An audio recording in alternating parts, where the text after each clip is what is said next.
Salamat po. Ayan, please support Stone Toll. STONETALL. Yan, tita, thank you po. Lahat sana po ay nasa mabuti po yung kalagayan. So ngayon guys, pumunta po tayo dito sa Save More para kunin ang PSA ng mga bata na Tita Flor. And bibili na rin po ng gamit sa school. Yung mga kulang. Na-enroll na kasi sila natin pwede nung nakaraan. Na-enroll na natin sila. Tapos, pero lahat naman halos ng gamit na prepare na po ni Tatay Albert. So, halos na yung mga kulang na lang na binigay ng school na kailangan ng mga bata. Tapos yung ibang palda tsaka shorts para hindi sila mahirapan for the 5 days pa. So, tapos yung ibang cards nila, sa mga requirements, school requirements po na yung documents, okay na naibigyan ni Tatay Albert. Yun nga lang, kailangan ng PSA copy, lalo na po si Albert no, kasi graduating na tayo. So, dahil dyan, bababa po muna kami sa Save More para makapag-request ng copy sa PSA si Tatay Albert. So, yan, kasama natin si Tatay Albert kasi si Tatay Albert din po ang bibili. Tito Darius. Pogi. Pakita mo yung salamin, hindi dito. Ayaw nga po ito. Wala tang, pa-comment nga kung napapansin niyo po sobrang pinayat po ng ating boy Iwa. Ayan. Pumayat na ba dito, Flor? Dapat yung chan. Konti na lang. Konti na lang. Arigato. Susunduin po niya ang ating mga iba pong estudyante, si Gian and Jay. Sige po. Arigato. Nak, join ka sa amin. Okay. Paano kayo naway? Nasaan po siyang black lady po. Chuchu daw po. Masyado naman sila. Pero ang importante, maganda ka naman talaga. Black lady. Oh, beautiful black lady. Totoo. Pati po hinaasar. Oh, ang ganda. Black lady po. Pati siya naman. Silang dalawa. Pero kahit saan mo tignan mo, pagkalaki mo, pang modelo yung mukha mo.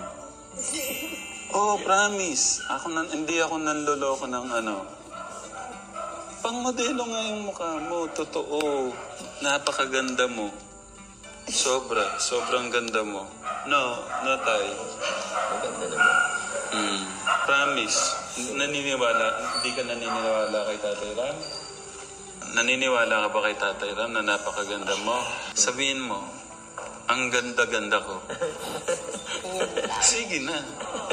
Mamaya. Sabihin mo, ang ganda-ganda ko. Sinabi mo gano'n ako, mamaya may tuma. Sabihin mo, ang ganda-ganda ko, tapos ganun mo na. Sige na, sabi sa akin ni Tatay Ram, ang ganda-ganda ko.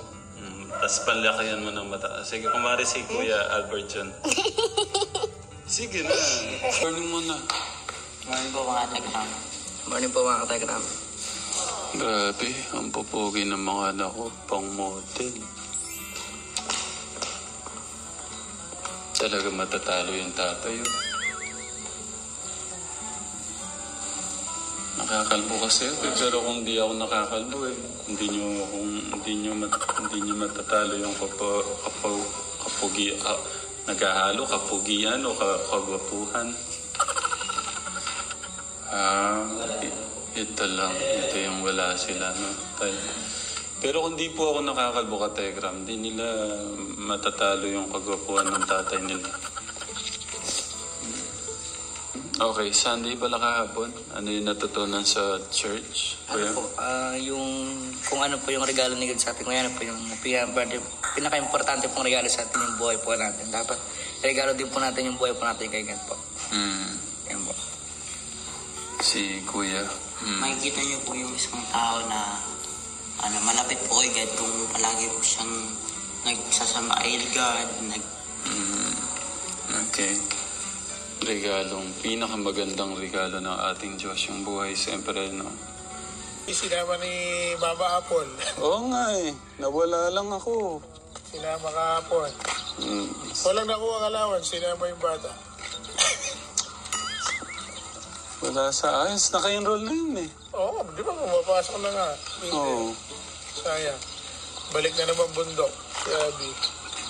Good morning po, Kategram! Yan, good morning po sa lahat, Kategram. Papasok na po yung mga bata. Kumuha lang tayo ng mga konting picture. Tita, si Nanay Ethel.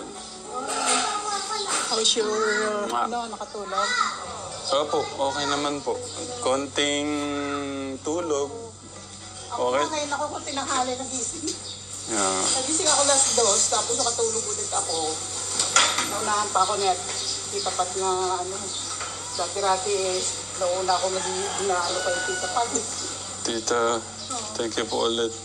Welcome. Sa lahat. Thank you. I'll be the one who thank you kasi masaya ako dito.